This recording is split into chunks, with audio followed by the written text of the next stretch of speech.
नमस्कार, बहुत स्वागत है आपका न्यूज़ 18 के डिजिटल प्लेटफॉर्म पर। मैं हूं आपके साथ अंशिका पाठक। भिवानी की मनीषा के साथ आखिर हुआ क्या? ये हत्या है या आत्महत्या है? आखिर असल वजह क्या है मनीषा के मौत के पीछे की? ये सवाल बरकरार है। 3 बार किसी का पोस्टमार्टम भी होता है। जी हाँ, 3 बार। मनीषा का 3 बार 3 जगह पर पोस्टमार्टम हुआ, लेकिन तीनों ही बार अलग अलग बातें जो है सामने आई हैं। लेकिन तीसरी बार एम्स में पोस्टमार्टम के लिए जो है अब इंतज़ार बाकी है। एम्स में जो पोस्टमार्टम की रिपोर्ट सामने आएगी, उसके बाद ये पता चल जाएगा कि आखिर क्या हुआ था मनीषा के साथ। 19 साल की मनीषा, भिवानी की रहने वाली 19 साल की मनीषा एक टीचर थी, लेकिन अचानक से वो घर से निकलती है, लेकिन दोबारा कभी नहीं लौटती।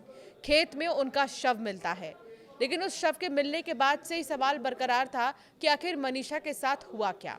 तो चलिए आज हम आपको बताते हैं मनीषा के मौत के पीछे की इनसाइड स्टोरी क्या है, अब तक क्या कुछ हुआ है, कितने पुलिसकर्मियों को इस पूरे मामले में सस्पेंड किया गया है और क्या कुछ आगे किया जा रहा है। तो भिवानी जिले के गांव ढाणी लक्ष्मण निवासी मनीषा की मौत के बाद 3 बार पोस्टमार्टम करवाए गए। पहली बार भिवानी के जिला अस्पताल में चिकित्सकों के बोर्ड ने मेडिकल किया, वहीं इसके बाद रोहतक पीजीआई के डॉक्टरों द्वारा मेडिकल किया गया। इसके अलावा दिल्ली एम्स से तीसरी बार पोस्टमार्टम करवाया गया। लेकिन मनीषा की मौत पर लोगों और परिवार को संशय अब भी बना हुआ है। मनीषा के भाई ने हापुड़ जिले के गढ़मुक्तेश्वर जाकर उनकी अस्थियों को गंगा में प्रवाहित कर दिया है। सोमवार यानी कि 25 अगस्त को मनीषा को श्रद्धांजलि देने के लिए शोक सभा आयोजित की जाएगी।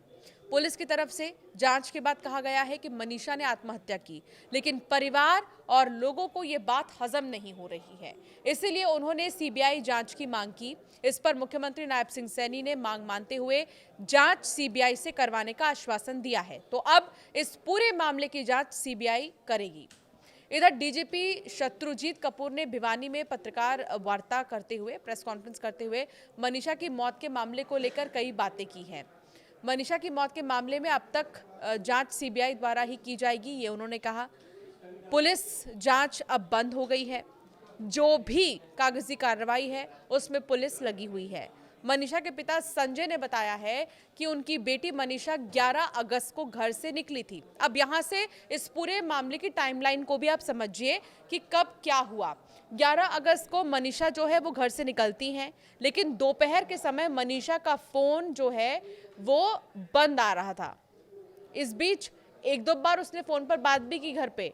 उसका फोन आया, उसने कहा कि वो एडमिशन के लिए कॉलेज जाएगी, इसलिए घर आने में लेट हो जाएगी। 11 अगस्त की बात आपको बता रहे, जब मनीषा ने ये कहा घर पर फोन करके कि वो आज जाने में लेट हो जाएगी क्योंकि एडमिशन्स हैं, तो वो घर पर थोड़ा देरी से आएगी, इसलिए घर आने में टाइम लगेगा। इसके बाद शाम को 6:26 पर फिर से कॉल आई, लेकिन पिता से बात नहीं हो पाई, जिसके बाद पिता बेटी की तलाश में गांव सिंघानी पहुंचा, जहां पर बेटी नहीं मिली। तलाश के लिए डायल 112 पर सूचना दी गई। मौके पर पुलिस पहुंची। संजय ने आरोप लगाया है कि पुलिस वालों ने उसके साथ अभद्रता की है। 13 अगस्त को मिली थी लाश, जिसके बाद 12 अगस्त को लोहारू थाने में शिकायत देने गया, तो वहां भी पुलिस ने बेटी को लेकर गलत शब्दों का प्रयोग किया। देरी से एफआईआर दर्ज की। 13 अगस्त को मनीषा का शव खेतों में पड़ा हुआ मिला, जिसके बाद परिवार ने हत्या की आशंका जताई, जिसके बाद पुलिस ने हत्या का केस दर्ज कर लिया, लेकिन इस मामले में किसी भी हत्यारोपी की गिरफ्तारी नहीं हो पाई। तो वहीं परिवार और ग्रामीणों में गुस्सा हुआ, हत्यारों की गिरफ्तारी करने की मांग करने लगे और इसके बाद लगातार धरना प्रदर्शन चला। कमेटियों, प्रशासन के बीच मीटिंग्स का दौर भी देखने को मिला। भिवानी जिले की चर्चित महिला शिक्षक मनीषा के निधन और अंतिम संस्कार के बाद शुक्रवार को उनकी अस्थियां गढ़गंगा में प्रवाहित की गई हैं। मनीषा के छोटे भाई नितेश ने अपने हाथों से बहन की अस्थियों को गंगा में विसर्जित किया और नम आंखों से उन्हें विदाई दी गई।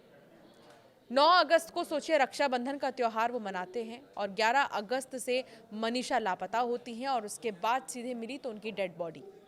मामा कुलदीप ये कहते हैं कि सुबह 7 बजे गांव से निकले और दोपहर 4 बजे उत्तर प्रदेश स्थित गढ़गंगा पहुंचे। मनीषा की अस्थियां गंगा में प्रवाहित की गईं। कुलदीप ने यह भी बताया कि अंतिम संस्कार के 5 दिन बाद श्रद्धांजलि सभा आयोजित की जाएगी, जो 25 अगस्त को गांव में रखी जाएगी। मनीषा की मौत और अंतिम संस्कार के बाद घर और गांव में गमगीन माहौल है। इस मामले में अभी एम्स से रिपोर्ट आने का इंतजार है, पोस्टमार्टम रिपोर्ट, जिसमें मौत से संबंधित तथ्य सामने आ सकते हैं। दिल्ली एम्स में लिए गए सैंपल को सेंटर फॉरेंसिक साइंस लेबोरेटरी यानी कि CFSL में भेजा जाएगा। इधर सीबीआई जांच के बाद हत्या या आत्महत्या की गुत्थी सुलझा पाएगी या क्या होगा, इसके लिए अभी थोड़ा सा इंतजार करना है। हत्या है या आत्महत्या है, इसकी गुत्थी तो सीबीआई ही अब सुलझा पाएगी। मनीषा के शव का 2 बार पोस्टमार्टम भी किया गया, जिसमें पहले भिवानी और फिर रोहतक PGI में इसका पोस्टमार्टम हुआ। मामले में एक स्पेशल मेडिकल बोर्ड बनाया गया था, जिसने अपनी रिपोर्ट दी। पोस्टमार्टम रिपोर्ट में मनीषा के पेट से एक कीटनाशक केमिकल मिला। IG ने बताया कि परिवार वालों ने मनीषा के साथ रेप और यौन उत्पीड़न और फिर हत्या की आशंका जताई थी। मामले में इस पहलू पर भी जांच की गई, लेकिन कुछ भी सामने नहीं आया। हालांकि परिजन इस बात को मानने के लिए तैयार ही नहीं है। बुधवार को महिलाओं ने सोनीपत गोहाना मुख्य मार्ग पर मनीषा को न्याय दिलाने के लिए जाम लगा दिया। इस दौरान विरोध कर रही महिलाओं ने कहा कि प्रशासन हमें सड़क से हटा रहा है, लेकिन बेटी को अभी तक क्यों न्याय नहीं मिला। उन्होंने भिवानी पुलिस प्रशासन की कार्यशैली को लेकर भी सवाल खड़े किए। मनीषा मौत मामले को लेकर अब लॉरेंस बिश्नोई गैंग की पोस्ट भी सामने आई है। पोस्ट में गोल्डी ढिल्लों और लॉरेंस बिश्नोई ने लिखा है कि अगर हरियाणा पुलिस इंसाफ नहीं दिलवा पाई तो हम कातिल को मौत के घाट उतार देंगे। लॉरेंस और रोहित गोदारा दोनों गैंग मनीषा हत्याकांड के जरिए हरियाणा में अपने अपने वर्चस्व का दावा ठोक रहे हैं। गोल्डी ढिल्लों फिलहाल कनाडा में हैं और लॉरेंस जेल में बंद हैं। मनीषा की मौत और अंतिम संस्कार के बाद घर और गांव में गमगीन माहौल है। इस मामले में अभी एम्स पर सबकी निगाहें टिकी हुई हैं।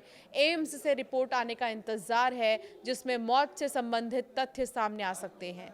दिल्ली एम्स में लिए गए सैंपल को सेंटर फॉरेंसिक साइंस लेबोरेटरी में भेजा जाएगा।